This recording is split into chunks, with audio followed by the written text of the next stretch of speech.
Assalamualaikum warahmatullahi wabarakatuh. Kembali dengan Budi di sini, masih bersama Radio Brad Channel. Nah, sekarang saya sama Mas Bambang Wahyudi. Sore, Mas. Selamat sore. Iya, Mas Bambang ini punya panggilan unik nih. Panggilan siapa, Mas? Bembeng. Mas Bembeng. Oke, Brighters Indonesia memang gudangnya wirausaha. Banyak wirausahawan yang muncul dari berbagai jenis bidang usaha. Nah, salah satunya adalah Mas Bembeng. Ya. Oke, Mas bisa ceritain Mas dari awal Mas mulai merintis wirausaha, terus kenapa tertarik di dunia wirausaha, Mas? Ya alasannya klasik karena nggak dapat kerja setelah lulus kuliah gitu. Nggak dapat kerja. Oke, jadi satu keterpaksaan jadi bikin pikiran Mas Bembeng lebih kreatif ya. Ya, Ciptain betul. lapangan kerja sendiri. Ya. Oke, menarik Mas. Terus gimana Mas? Perjalanan di awal sampai dengan sekarang itu gimana Mas? Yang wajib atau yang sebelumnya nih? Boleh diceritain dari perjalanan panjangnya, memulai usaha di awal tuh usahanya apa dan seterusnya. Saya mulai usaha sendiri itu sebenarnya 2003. Tahun 2003, oh ya, ini sebagian Brighters masih ada yang sekolah, kuliah ya. Mas Bembeng ini sudah memulai berusaha, keren. Ya, Oke, karena- lanjut Mas. Jadi saya kerja itu terakhir tahun 2001 ya. 2001 Ya, pernah lulus. bekerja. Ya jadi enggak. Oke. Saya pertama kerja itu lulus kuliah kan 97. Oke. Sebenarnya dari kuliah itu saya udah ngajar. Oh, kuliah Ngajar. sambil ngajar. Sambil ngajar waktu itu Oke. ya. Ngajar, jurusan saya akuntansi gitu ya. Akunting, Ya, keren ya. akuntansi. Oke. Terus 97 wisuda, Oke. ya kerja di sempat sebentar di KAP Kantor Akuntan Publik, Oke. kemudian sampai pada 99 itu. Tahun 99. Tahun 99 saya mulai kerja, sebenarnya ada proyek perkebunan wilayah rakyat wilayah timur Indonesia untuk KESU itu Bembo Mede. Oh, oke. Ya, jadi Iya. proyek yang dijalankan oleh UNOPS Asia Office.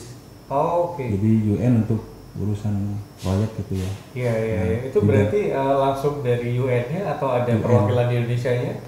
Eh, saya sebagai penerjemah waktu itu. Oh, penerjemah. Ya, Oke. penerjemah. Kan berarti bahasa asingnya oke banget tuh, Mas. Pernah belajar 3 bahasa asing. 3 bahasa asing.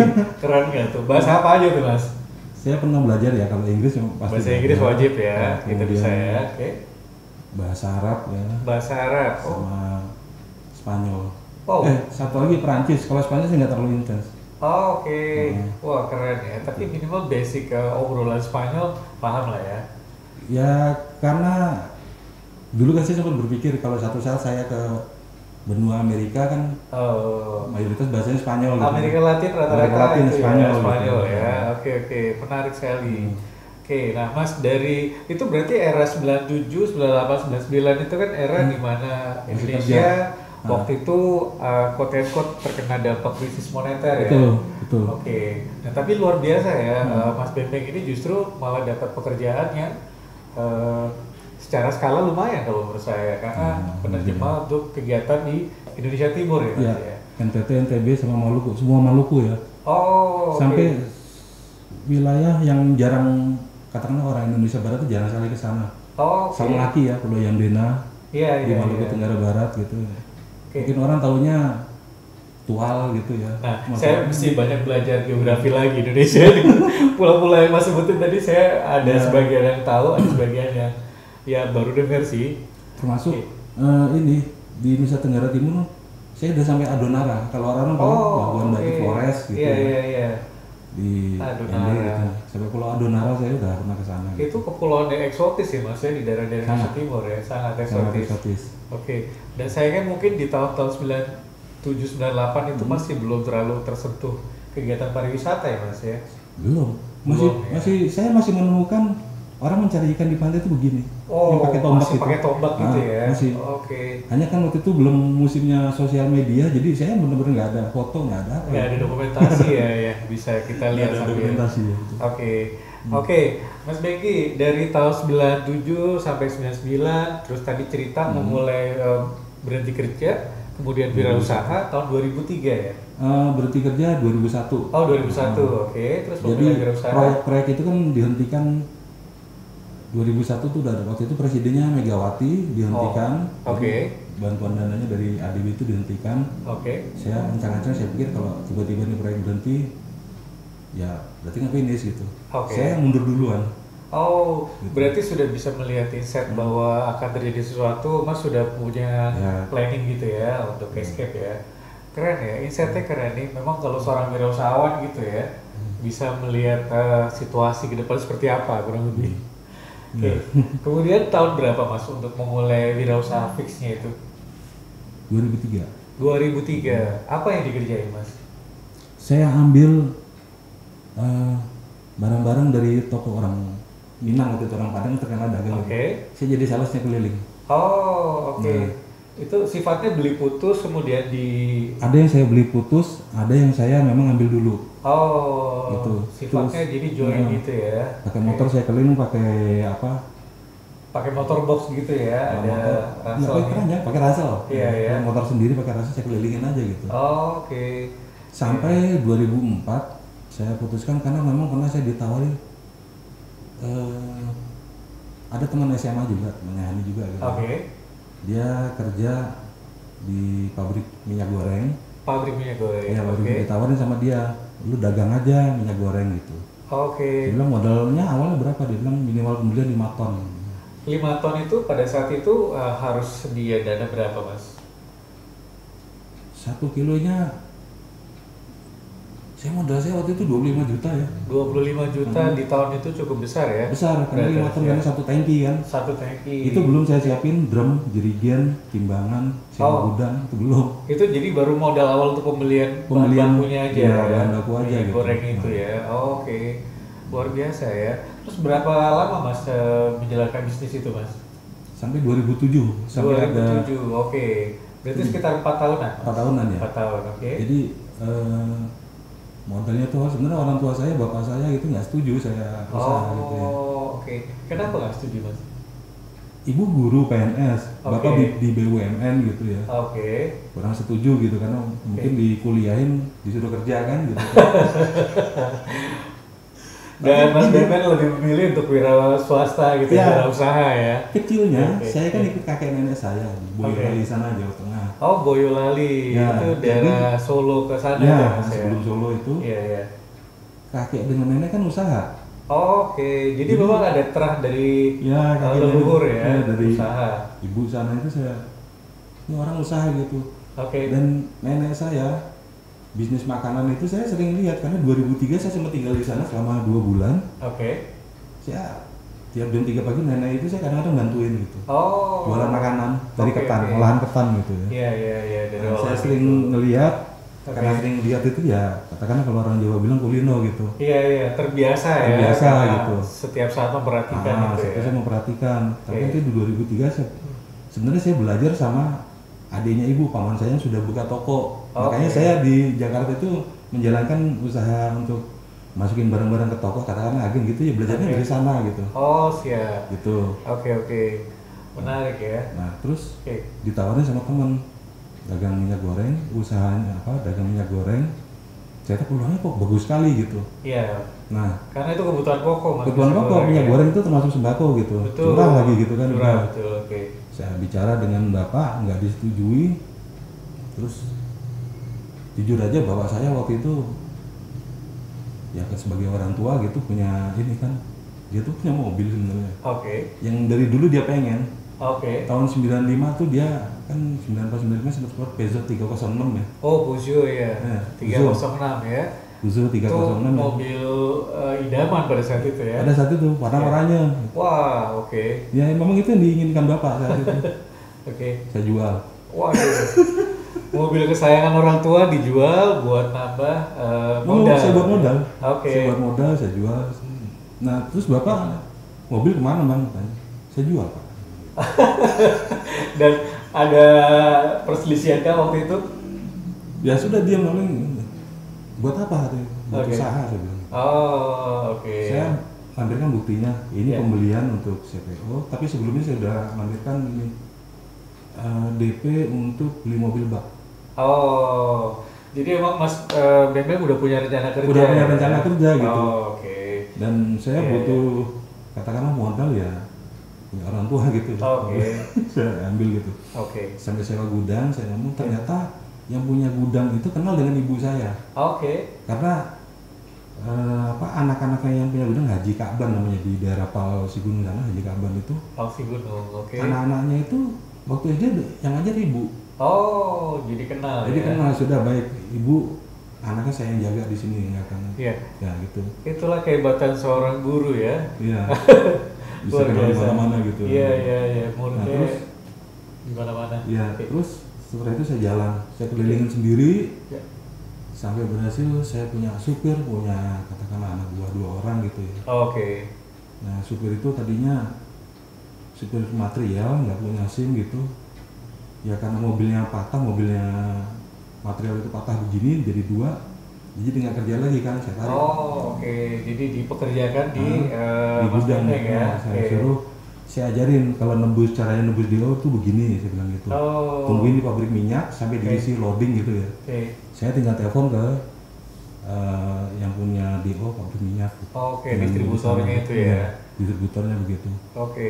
Berarti ada transfer knowledge dari Mas Benteng ke orang Iya. yang dipekerjakan itu ya. Nah terus saya bilang gini, kamu nggak punya SIM ya? Saya bilang gitu, nggak punya, udah saya kasih duit, saya suruh bikin SIM Wah. gitu. Nah itu sisi lain seorang wirausaha ya, Bretters. Ada sisi positif bagaimana dia menularkan ilmu atau knowledge yang mereka miliki gitu ya kepada orang-orang sekitar. Itulah nilai yang memang diharapkan akan semakin banyak tercipta entrepreneur di Indonesia gitu ya. Nah terus gimana Mas? Dari tahun 2004 ya, 2004 sampai dengan tahun 2007, oke. April, tepatnya April 2007. April 2007. Saat itu ada isu dari pemerintah, dan waktu itu kan belum zaman sosmed ya, kita kan dari Oke. koran semua gitu, Oke, bahwa minyak goreng curah oke, mulai dilarang beredar, oke. diganti dengan minyak kemasan. Kemasan. gitu ya. Oh, berarti itu yang pabrikan itu ya Mas ya? Semua pabrikan sebenarnya, karena minyak goreng curah juga dari pabrik. Oh gitu. Iya. Cuma bedanya dia adalah dikemas dan yang satu curah gitu. Iya, curah. Oh. Sebenarnya sama, Oke. sama gitu. Iya, Kayak iya, misalnya pabrik gula, karena saya sempat jualan gula, telur, ngambil dari Sukabumi saya telur. Oh, oke oke. Itu kan minimal pembelian waktu itu 110 peti ya gitu. Dari Sukabumi itu. Dari ya? Sukabumi. Oke. Hampir semua produsen telur katakanlah gitu ya. Cipendawa, Calon Pokpan, semua minimal pembelian itu 110 peti. Oh, oke. Luar biasa ya. Gitu. Nah, oke. Itu di tahun 2007 berarti berhenti karena Saya berhenti karena isu ada dari kebijakan pemerintah gitu. Dan minyak Oke. kosong, minyak goreng kosong. Oh. Hanya ada minyak kemasan. Semua Minyak di pasar kemasan. hanya ada minyak kemasan. Dan logika saya waktu itu kok begini ya, saya bilang gitu. Jadi minyak curah harusnya logikanya lebih murah daripada minyak goreng Minyak kemasan. Oke. Ternyata kebalik. Oh. Minyak curah itu lebih mahal dari kemasan. Akhirnya apa, untuk jual dimasukin ke jerigen, pada beli itu yang agen-agen besar tuh pada beli dus-dusan, Beli tempatnya ya. ya dibedelin, terus Oke. ditaruh di jerigen. Oh. Saya enggak waktu itu, saya Iya. udah saya stop dulu, saya bilang karena kalau udah menyangkut kebijakan pemerintah kita kan nggak bisa Oke. bergerak, ngakalin kayak gimana juga nggak bisa gitu. Oke. Sempat ditawari minyak, katakanlah minyak bekas, nanti Oh. diolah lagi supaya jadi bening. Saya ada 2 lokasi saya udah samperin gitu, karena ditawari, saya bilang saya enggak. Oh, karena apa Mas? Ada idealisme yang bicara. Nggak bisa saya bilang. Iya iya. Nggak bisa lah kita jualan masa. Berarti Mas Bembeng ini tipikal wirausaha yang memang memegang nilai-nilai ya, nggak bisa sembarangan usaha sekedar dapat uang gitu ya Mas ya. Oh iya, 2004 sampai 2007, 2005 itu mobil bapak saya ganti. Oh, Saya berarti beli kan- dari hasil jualan itu sudah bisa mengganti mobil Nggak bapak bisa yang gitu ya, dijual karena memang harganya dengan, nggak terlalu. Jadi dengan gini, mobil yang sama. enggak. Oke. Jadi saya tawarin ke bapak, saya ada uang pak, saya bilang gitu. Saya mau Oke. ganti mobil itu, jangan. Enggak, mobil itu paling kepake buat kondangan, dia bilang. Gitu. Oh, oke. Kondangan gitu, kalau misalnya ke Solo gitu, kamu cari aja yang bekas gitu, yang ya akhirnya saya belikan Kijang waktu itu pak. Oh, Kijang, mobil keluarga ya. Iya, yang mobil serba keluarga. guna. Iya, memang dari orang tua mengajarkan kita untuk ini ya, Iya. bicara fungsi ya. Padahal Fungsi. orang tua di BUMN ya Mas ya. Iya. Luar biasa. Kedua orang tua yang satu PNS gitu ya, yang Guru, satu BUMN. BUMN, tapi secara keseharian mencoba sesuatu yang ya bersifat fungsional aja ya. nggak Iya mau fungsional, kayak- karena misalnya gini, dulu tahun 70-an 80-an banyak berseliweran di Jakarta kan Harto plat merah punya Pertamina ya. Hardtop, oke. Punya Pertamina gitu. Iya. Itu mobil sekarang ratusan juta mas harganya mas. Yang pernah Bapak bawa pulang itu harganya 400 juta sekarang. Wow. Iya. Luar Bawa biasa. pulang kalau misalnya kalau lebaran, Bapak itu hanya lebaran, Iya. selebihnya taruh di kantor karena memang dia Oke. bilang nggak dibiasakan. Untuk bermewah-mewah ya. Ya gitu. Oke. Sekedarnya aja lah gitu. Dan itu membekas ya pada saat Mas Sampai Bebek sekarang. menjalankan kegiatan Semua. usahanya ya. Oke, Mas Bebek dari tahun 2007 setelah selesai bisnis minyak, apa yang dilanjutkan Mas? Nah, selama beberapa bulan itu saya survei beberapa langganan saya yang dari toko-toko langganan saya dropin minyak itu Oke. seputaran Depok. Tapi kalau minyak goreng saya kebanyakan memang lakunya di pabrik kerupuk. Oh, pabrik kerupuk. Iya. Oke. Karena kalau Iya, pabrik iya. kerupuk itu agak lumayan. Kalau toko itu minta misalnya 30 jerigen gitu ya seminggu. Pabrik kerupuk itu 50 jerigen seminggu. Oh, berarti ada ini ya, karena penggunaan yang terus-menerus Ya, dari betul. itu ya. Pabrik kerupuk gitu. Oke, Nah, menarik. berikutnya toko-toko itu saya tanya, saya bilang saya kalau minyak ini saya saat itu saya bilang aturan pemerintah saya nggak tahu sampai kapan saya bilang gitu. Oke. Begini. Dan ternyata belakangan kan dibatalkan. Oke. Itu modal udah saya tarik. Tadinya saya mau main beras ke Kerawang tuh. Oh, main beras. Iya, Oke. kan antara harga pasar beras Cipinang dengan Kerawang hanya beda saat itu 10.000 satu Satu sak ya. satu bal itu Satu bedanya bal, 10.000 gitu. Oke. Saya ke sana ke tempat adiknya ibu dulu ke Cikarang kan. dekat. Oke. Dan adiknya ibu di Cikarang terus sebelum masuk komplek rumahnya saya ini dulu ya makan dulu di warteg gitu. Oke. Ada deretan tukang beca itu ngobrol-ngobrol. Ya beca itu ngobrol ya kenal gitu aja gitu. Terus saya ke tempat ini adiknya ibu ditawarin gini sama adiknya ibu, kamu mau nggak piara bebek? Piara bebek saya bilang gitu. Saya kan belum pernah ini miara apapun gitu ya. Oke. Bayangkan nih, Bretes dari mulai kuliah jurusan accounting, Ya kerja di apa namanya penerjemah gitu. penerjemah ya untuk Indonesia Timur, kemudian usaha ini, usaha itu sampai dalam perjalanannya tahun 2008 itu Mas Ya. ya. 2008 usaha apa tadi beras ya? Iya, pengen usaha beras. Pengen usaha beras dan akhirnya mau usaha bebek dan ini berarti peternakan ya Mas? Peternakan. Peternakan. Oke, seperti apa ceritanya? Kita kembali setelah yang satu ini.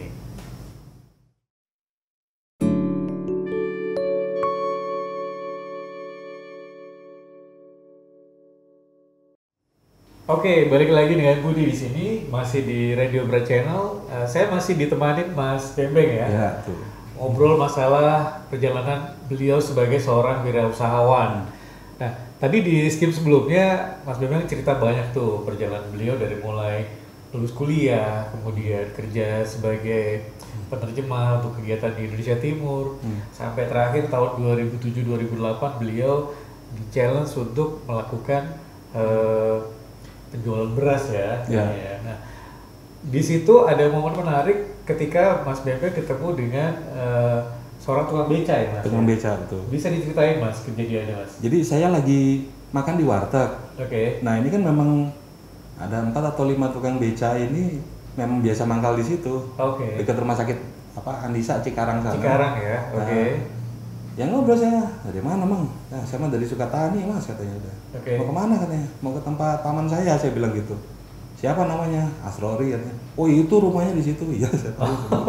Yaudah saya ke tempat paman saya terus Oke. tadinya mau ngajak paman saya tuh cek beberapa penggilingan beras gitu ya. Oh, oke. Di daerah Cikarang sana Sukatani terus daerah Kerawang gitu. Karawang. Oke. Saat itu kan pemain terbesarnya siapa? Haji Yasin ya. Yang Oh. anaknya yang perempuan jadi Bupati Bekasi. Iya, iya, iya. Neneng iya. Yasin itu ya. Oke, oke. Nah terus ya singkat cerita saya udah dikenalin sama siapa gini. Saya mau ditawarin sama paman saya main bebek, apa miara bebek itu. Saya bilang coba saya kenalin orangnya, saya bilang gitu. Oke. Begitu dikenalin loh, ini tukang beca yang tadi saya bilang ngobrol sama saya. Ya sudah kenalan. Ngobrol. Udah saya bilang gini, Oke. emang pernah miara bebek Man? Saya bilang gitu. Pernah Mas katanya. Terus kenapa nggak main bebek lagi? Saya bilang beca. Habis mantu anak terakhir, habis-habisnya saya jual semua bebek saya. Oke.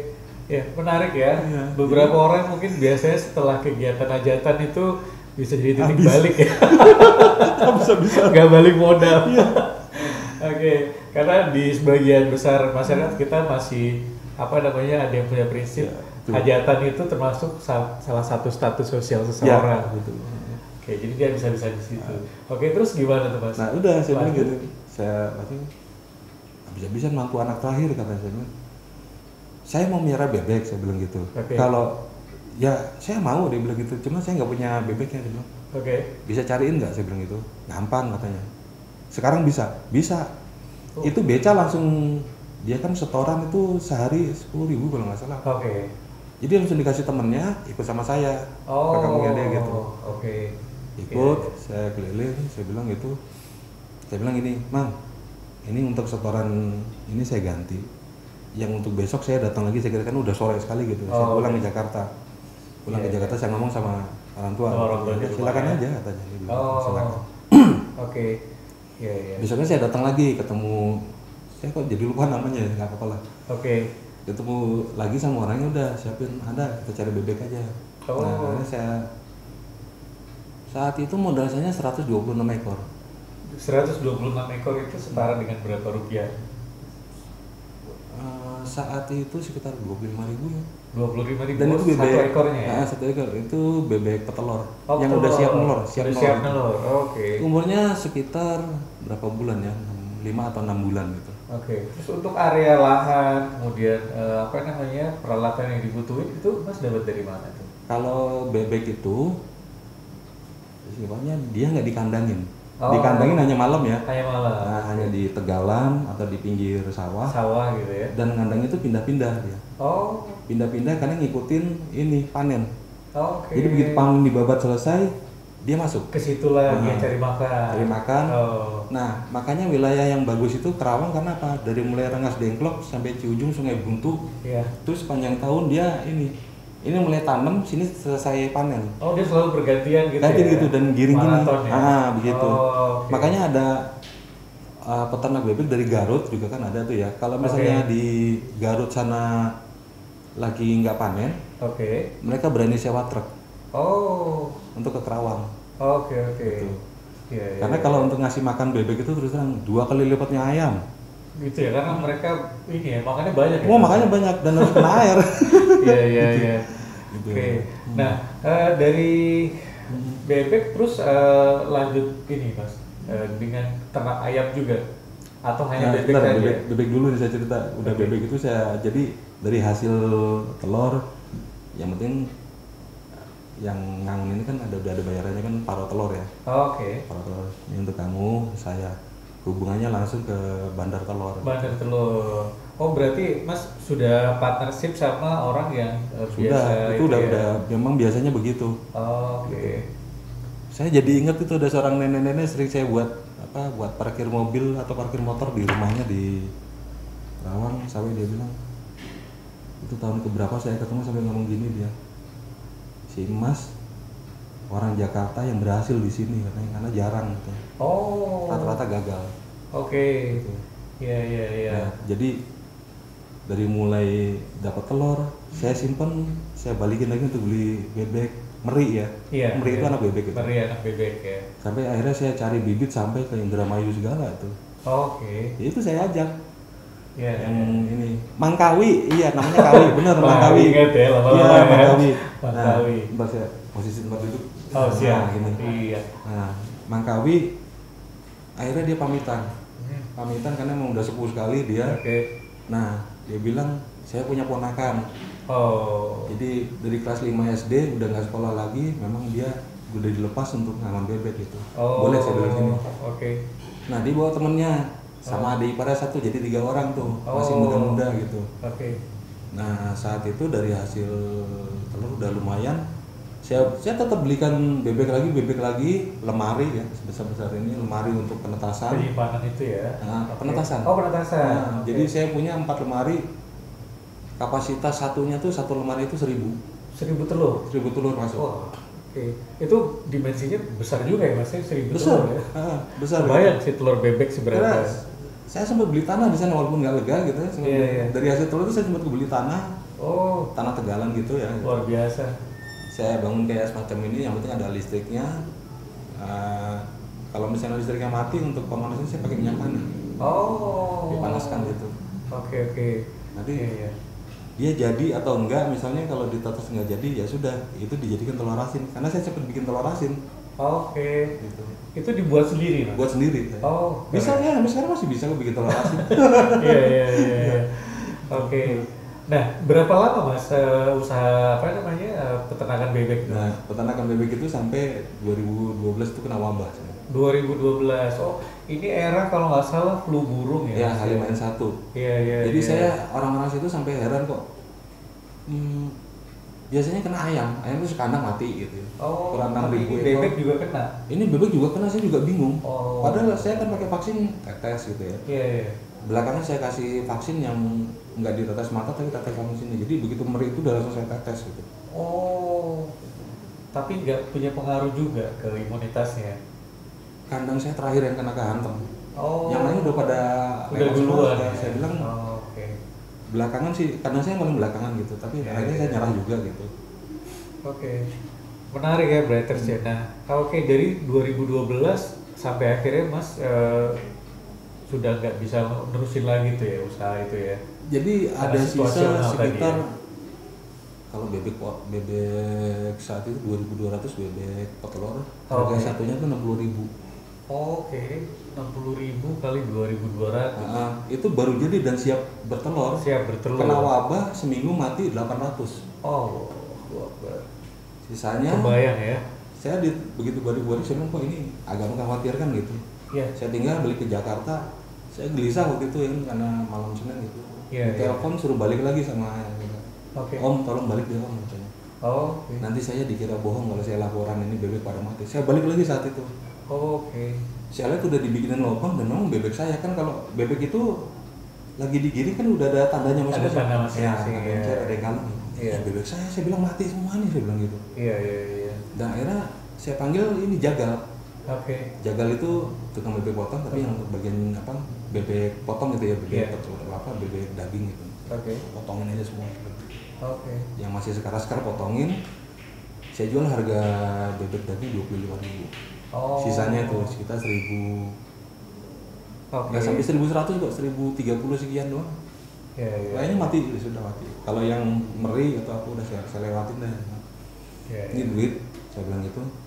Saya kasih bagiannya mereka 3 orang itu. Oh, sebagai apresiasi tuh Mas ya. Saya istirahat dulu, saya bilang. Oke. Karena memang ini wabah, saya nggak tahu sampai kapan, saya bilang gitu. Iya. Nah setelah itu sudah saya mulai mikir nih, ngapain ya, saya bilang gitu ya. Pulang, waktu itu dari hasil minyak, saya ada rumah di Cimanggis ya. Oke. Nah itu saya jual. Oh. Oke.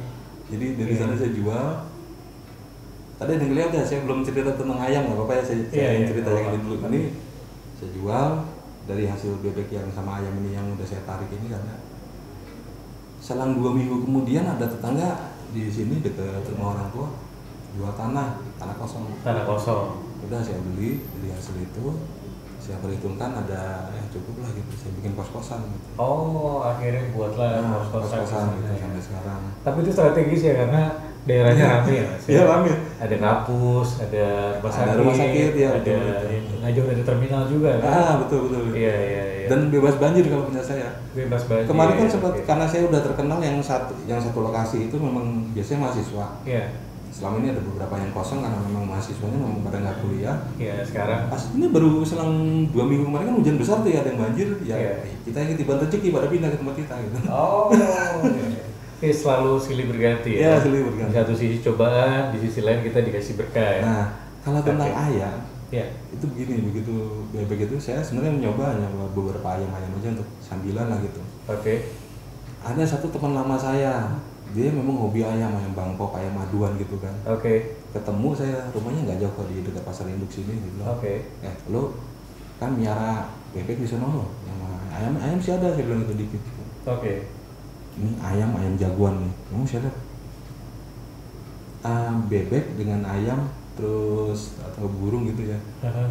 Unggas itu ada cirinya sebenarnya. Saya sampai Oh. hafal gitu. Dia kalau jagoan itu memang kayak botol berdiri. Ini luar biasa ya. Ya, berdiri. Dari sarjana accounting, tapi banyak tahu tentang hal-hal lain gitu. Keren. Ya terus gimana Mas? Dia berdiri kalau ini saya bilang, "Ih, ayam cakep bener," saya bilang gitu. Iya. Ini jagoannya di sini dia bilang gitu. Oh, oke. Jadi kalau punya anak, dia bilang Iya. itu anaknya aja nih udah jadi rebutan orang. Oh, Oke, saya bilang, gua titip sama lu ya, dia bilang gitu. Oke, saya bawa ke Kerawang. Waktu itu saya pas ngendang di Kerawang gitu. Oke. Saya pelihara di tanah saya itu saya memang udah ada saungnya sama kandang sama memang udah ada empang kecil gitu.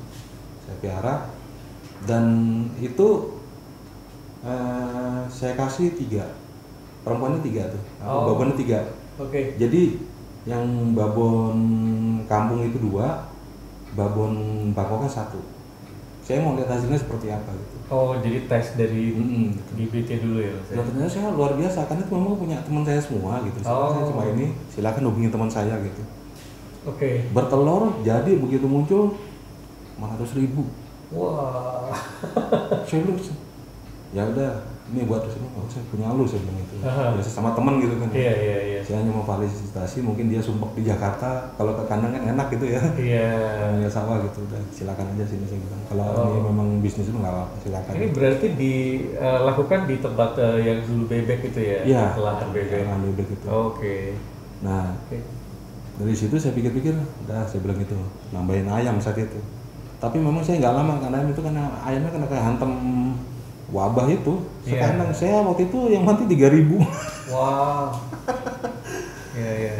Ya ayam 3.000 mati nggak apa-apa lah. Sedih Sudahlah ya. gitu. Memang saya hanya berpikir itu jalannya, saya hanya mikirin yang ngangon ini loh. Iya, iya, iya. Yang ngangon ini bagaimana gitu.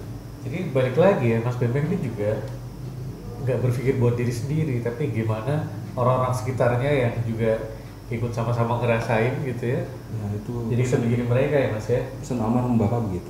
Oh, oke. Ya. Iya. Itu orang lain jadi begitu saya putuskan untuk usaha, bapak hanya bilang orang usaha itu harus luas. Iya. Kemudian kalau satu saat punya anak buah, ya perhatikan dia dulu katanya. Oke. Ini berarti pesannya buat kita semua nih, Bretters. Dalam saya merinding nih. Oke. Nah, setelah usaha ayam itu berjalan berapa lama, Mas? Sampai 2012, 2013 saya mau bangkit lagi kok agak susah. Saya pikir kenapa ya Oke. gitu. Ya maaf sebagai orang Jawa kadang-kadang saya tirakat gitu ya. Oh, mungkin Kok mau- pakemnya nggak di sana kali Gitu. ya. Ini kenapa ya saya bilang gitu, ada apa gitu. Oke. Nah, terus bapak bilang gini, itu ada tanah kosong depan rumah, kamu bikin aja kos-kosan lagi. Oke. Oke, saya bilang gitu, mobil saya jual. Oke. Yang waktu itu saya dapat L300 mobil box, dengan mobil box saya jual. Oke. Saya sisain Kijang 1 lah itu ya. Oke. Saya jual untuk bangun kos-kosan lagi gitu. Dan ternyata alhamdulillah yang ngisi ya Cukup malah banyak ya. dari rumah sakit. Oh. Yang perawat dengan dokter Perawat dan gitu. dokter itu ya. Karena iya. kan rumah sakit itu semacam buka sekolah ya, dokter ahli jantung tapi ingin mendalami kateterisasi gitu. Oke. Setahun mereka pas ini ada yang setahun dari Solo. Oh. Perawatnya 6 bulan ini yang dari Bandung. Saya makanya punya kenalan perawat dari Malang, Iya, iya. Samarinda gitu ya, sampai Manado gitu. Oh, karena di sini mereka memperdalam ilmu Ya, tentang betul. itu ya. Betul. Kateterisasi. Kateterisasi betul. Oke. Nah, 2013, 2014 itu terjawab ternyata bapak sakit. Oh. Udah sepuh ya. Oke. Sakit. 2014 itu bapak sakit. Itu Bapak usia berapa Mas tahun 2014 Mas? 2014. Waktu meninggal 2019 itu usianya 74. 74. Oh, berarti sekitar ya, Kurang aja 68 ya. Ya, 68 69 tahun ya. Dan Oke. saya ingat kok pertama kali kena serangan jantung itu tahun 2000. Oh. Tahun Oke. 2000 itu boleh pulang. Saya masih ngandang di daerah Kerawang itu, saya sempat cepat-cepat pulang karena 2008 malam tahun baru 2009 jam 3 pagi saya gotong bapak saya bawa ke rumah sakit. Bawa ke Abdi Waluyo City. Bukan, Sorry, ke RSPJ. Oh, RSPJ. Di sana langsung bawa Oke. masuk ruang ICU dirawat itu. Jadi ya memang Bapak ternyata memang jantung udah lama kambuh. Oh. Dan 2014 itu mulai memburuk gitu ya, 2014. Iya. Setelah memburuk, saya memang benar-benar 5 tahun nggak ngapa-ngapain. Oh, setelah itu Bener-bener, freeze iya. ya. Ngerawat bapak. Saya ngerawat bapak. Dedikasi buat orang tua tuh. Iya, Mas, ya? karena saya pikir saya kewajiban aja gitu. Iya, iya, iya. Ini orang tua saya gitu. Oke. Pernah saya kecewakan beberapa kali. Oke. Masa jual mobil usaha gitu. Iya, Saya iya, iya. katakanlah ya ngerawat orang tua lah, karena ibu saya sendiri kan nggak mungkin ya, udah sepuh juga kan. Iya, iya. Saya anak pertama, adik saya kerja, adik saya laki-laki udah meninggal 2002 gitu. Jadi Oke. ini saya ngerawat tuh. Kalau memang ada saya kesempatan, istri saya kebetulan orang Boyolali, kalau setahun saya kan mau ke Boyolali gitu ya, nganterin dia juga. Jadi Oke. itu yang menggantikan saya 2 orang. Iya. Adiknya ibu tuh paman saya yang di Cikarang itu, sama adik sepupu saya 2 orang memang yang dari kecil di rumah ikut. Dari Oke. kecil memang nikah gitu. Siap. Ya. Oke, jadi 5 tahun freeze memang untuk fokus ke orang tua ya, luar biasa. Mandikan, ngasih makan. Oke. Ibu aja sampai nggak tahu jadwal obat bapak, kalau yang tahu tuh malah saya gitu. Oh, Gitu. Jadi ini sebelum makan obatnya ini, setelah Iya. makan obatnya ini, terus ya gitu selama 5 tahun gitu. Oke, Mas Bebeng, saya nggak mau terlalu kita berlarut dalam situasi sedih ya, Iya. karena sebenarnya Mas Bebeng ini luar biasa kan, di saat memang dibutuhkan dia siap apapun itu gitu. Nah, 5 tahun freeze, setelah itu apa namanya, Mas Bebeng Iya. pikiran apa nih buat? November 2019 Oke, bapak meninggal. 7 November 2019 bapak meninggal. oh November 2019 ya. Sudah dimakamkan ya Pak. Oke, Ceritanya ada acara 7 harian. oke, Ya, itu ada seorang temannya Hani juga gitu. Oke. Teman lama saya tuh, ibunya, istrinya, anak-anaknya, adiknya datang ke rumah bawa-bawa kue gitu. oh, Padahal itu orang tuanya kan pengurus Muhammadiyah, dosen Oke. agama juga gitu. oh, oke, Itu care sekali dengan kita gitu, kasih Oke. kue gitu. Udah. Saya bilang, "Wah, baik sekali," saya bilang gitu ya. Iya. Memang teman lama tapi ya baik sekali gitu. Terus oke, seminggu kemudian bapaknya dia meninggal. oh, oke, Nah, oke, seminggu setelah bapaknya meninggal acara Nujari juga. Oke. Saya tanya kan gitu, di rumah ada acara apa? Saya bilang gitu. Ini santunan yatim itu. Oke. Saya ngomong kan ke ibu, Oke. kan ibu udah pesan. Waktu bapak meninggal, itu sekeluarga datang ke sini bawa makanan banyak loh. Pak. Nanti yang pas menuju hari ini kita bikin apa katanya. oh, Saya bilang oke, gini, nah, mulai kalau- terinspirasi nah, tuh ya. Kalau kue-kue itu kan udah biasa Mas, saya bilang. Iya. Cuma yang setahun sekali kita bikin aja wajib. Saya bilang gitu. Wajib, oke. Udah, saya berdua ibu bikin wajib tuh. Oke, Sebelum saya kirim ke rumahnya, saya foto. Iseng saya foto, ya, saya upload ke FB saya. oke, Saya kirim ke rumahnya. Lah, ini kok banyak sekali begitu pesanan teman-teman lama saya. oke. Samarinda, Balikpapan, Batam, Lombok. Wah, Udah tolong kirimin gitu. oke. Karena Kalau- wajib ini termasuk makanan yang cukup Jarang. langka kalau sekarang Iya. ya. Saya baru nemuinnya ya. Loh, saya bilang kok banyak yang pesen ya. Udah saya bikin sama ibu nyiapin bahan, saya bikin. Oke.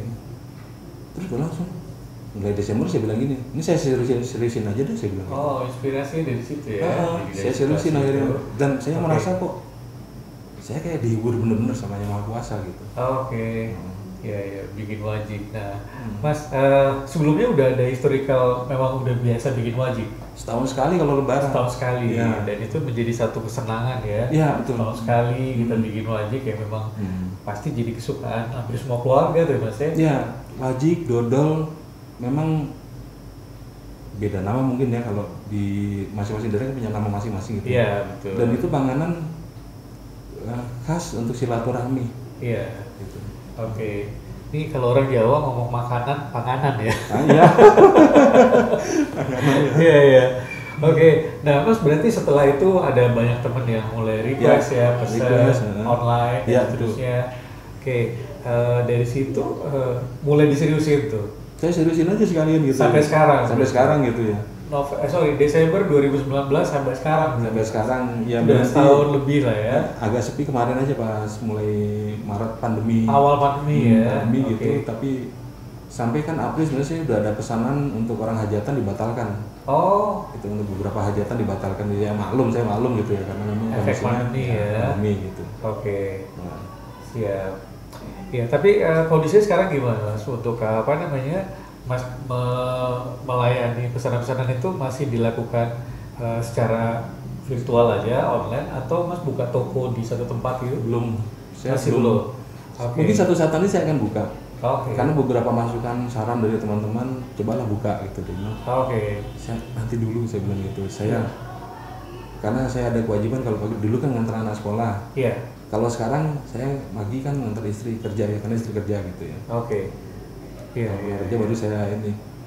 Dan ada seorang teman saya ngasih saran bagus sekali gitu ya. Namanya Hani juga. Apa Adanya tuh, Mas? sarannya begini. Dia pelukis, orang pelukis gitu, suami istri pelukis. Oke. Nah, dia bilang begini, dia sampai dapat pasaran sampai luar negeri pun banyak gitu, Prancis, Jerman gitu. Dia bilang lukisannya itu ya? begini. Dari lukisan dia memang Oke. melukis gitu. Oke. Terus dia bilang begini, coba bikin akun Instagram, tapi khusus yang profesinya yang wajib aja dia bilang. Oh, jadi sekarang jualannya salah satunya adalah melalui Instagram, Instagram, juga. ya, gitu. Apa Instagramnya, Mas? Wajib Zoom. Zoomnya itu DJ Zoom itu tulisan lama gitu. Oh, tulisan lama. Itu nama ibu saya. DJOM. DJOEM. Oh, DJOEM. Oke. Berarti @wajib DJOEM. Ya, Zoom gitu tuh, bacanya Zoom. Oh, Jum. Ejaan Oke. lama. Itu Ejaan nama ibu lama. saya. Oh, iya, iya, iya. Memang jadi ini ya, motivasi sendiri ya kalau kita bawa nama keluarga di Ya, itu ada motivasi memang. brand yang kita bangun gitu ya. Ya. Oke. Nah, Mas jualannya biasanya gimana tuh, Mas? Per Sekilo, saya per kilo pakai besek gitu. Oke. Tetap saya pertahankan besek dengan daun pisang. Itu sekilonya saya jual 55.000. Oh, oke, 55.000 ya. Oke. Yang terbanyak 2 minggu lalu pesanan sampai 33. Wah, luar biasa. Untuk acara apa? Dia tahunya dari akun Instagram itu. Iya, Dia iya. udah cari-cari itu dia pesen sampai karena untuk acara dia bilang 2 tahun ibunya. Oke. Bulan Juli nanti udah booking lagi untuk pesan lagi. Oke. Tapi kalau kemarin-kemarin sih saya paling banyak tuh 10 sampai 15 orang hajatan paling gitu. Oke. 10-15 kilo gitu. Ya, nanti di akhir dari obrolan kami berdua, kita juga akan putarkan bagaimana Mas Bembeng membuat wajik ya, Ya. dari mulai awal sampai selesai. Nah, Mas, dalam proses perjalanan nih Mas, dari mulai lulus kuliah, Ya. sebagai seorang akuntan ya, Hmm. kemudian Penerjemah. penerjemah, kemudian wirausaha ini, itu, dan banyak banget yang digelutinya. Ada nggak Mas, 1-2 orang yang sangat berkesan pada saat perjalanan Mas melakukan kegiatan wirausaha Mas? Yang pasti orang tua dengan teman ya. Orang tua dan teman. Heeh. Oke. Teman kan termasuk tetangga itu ya. Iya. Ya, itu besar sekali pengaruhnya gitu. Oke. Jujur begini. 40 hari setelah bapak meninggal saya ngomong ke ibu, Oke. saya mau buka toko lagi. Dia bilang gitu. Oh, Tapi itu bukan toko obsesi ini, ya? toko apa? Toko aki. Oh. Aki mobil, motor, genset. Karena saya udah belajar itu 3 bulan sebelumnya. Oke. Jadi ada teman yang jualan aki lumayan sukses gitu. Saya mau buka tapi bukan di wilayah Jalan Raya Bogor karena tokonya dia udah 3 di sini. Oh, banyak ya. Saya mau wilayah Jatiwaringin atau kalau gede atau Bekasi gitu. Oh, agak ke timur sana ya berarti ya. Biar nggak ngelawan dia gitu karena distributornya pasti sama. Jadi 40 hari setelah bapak meninggal itu saya ngomong ke ibu Oke. mau usaha lagi, usaha aki tapi Usaha dagang aki ya. aki motor, aki mobil dengan di genset gitu karena sebelumnya saya udah belajar sama teman yang buka toko itu. Oke. Ibu nggak setuju. Oh, oke. Kamu di rumah aja, istri kamu sudah kerja, kamu di rumah nanti yang anak yang ngawasin siapa? Nah terus Oh. ibu malah bilang, emang kamu udah nggak bisa beli rokok apa dari duit kos-kosan itu? Ya sudahlah saya bilang. Juragan kontrakan nih, Bretters. Ya sudahlah saya bilang gitu, saya Oke. nyalakan ibu gitu. Oke. Ternyata memang kita kan nggak tahu masa depan seperti apa gitu. Ibu Betul, juga ya. mungkin ya sebagai orang tua, sebagai udah sepuh gitu, yang bisa diajak ngomong kan hanya saya gitu ya. Iya, iya, iya. Jadi dia hanya ingin ngelihat saya ada, Oke. tapi alhamdulillah ya itu wajib pesanan sampai sekarang ya banyak. Nggak ada berhentinya ya? Nggak ada Mas, berhentinya ya? gitu ya. Oke. Baik. Alhamdulillah. Alhamdulillah. Ya, Bretters luar biasa ya perjalanannya Mas Bembeng ini ya. Kami yang di studio sini juga jadi ikut merinding nih dengan perjalanan hidupnya dia. Dan terakhir dengan usaha wajik yang beliau geluti saat ini, informasinya cukup menjanjikan juga dari sebuah hobi, sebuah kesenangan, menjadi sesuatu yang menghasilkan. Nah, semoga cerita Mas Bembeng ini menginspirasi kita semua. Amin. Oke, nah Mas Bembeng boleh diulang sekali lagi alamat Instagramnya? Alamat Instagram saya @wajikjum. Jum itu ejaan nama DJOEM. Oke, @wajikdjom. DJOEM. Ya, Oke, itu nama ibu saya. siap. Oke, jadi kalau teman-teman di sini mau pesan, jangan lupa hubungi Mas Bembeng. Terima kasih. Oke, dan seperti tadi janji kami bahwa setelah obrolan kami berdua, kita juga akan putarkan bagaimana Mas Bembeng membuat wajik kesukaan keluarga beliau. Oke, Mas Bembeng, sebelum kita akhiri perjalanan obrolan kita, mau ada yang disampaikan buat teman-teman Mas Bembeng dan keluarga? Silahkan Mas. Jaga silaturahmi. Jaga silaturahmi, betul. Oke. Jaga silaturahmi. Ya, karena orang tua, teman-teman, ya itu doanya itu nggak kita sangka-sangka benar. Betul, ya. Ada setiap rizki dari setiap silaturahmi yang kita bangun ya Mas ya. Ya. Itu janji Allah ke kita semua. Oke, demikian tadi obrolan kami sama Mas Bembeng di channel Radio Bright. Semoga apa yang kita obrolin hari ini bisa menginspirasi kita semua. Amin. Oke, atas kesalahan kami mohon maaf. Assalamualaikum warahmatullahi wabarakatuh. Waalaikumsalam.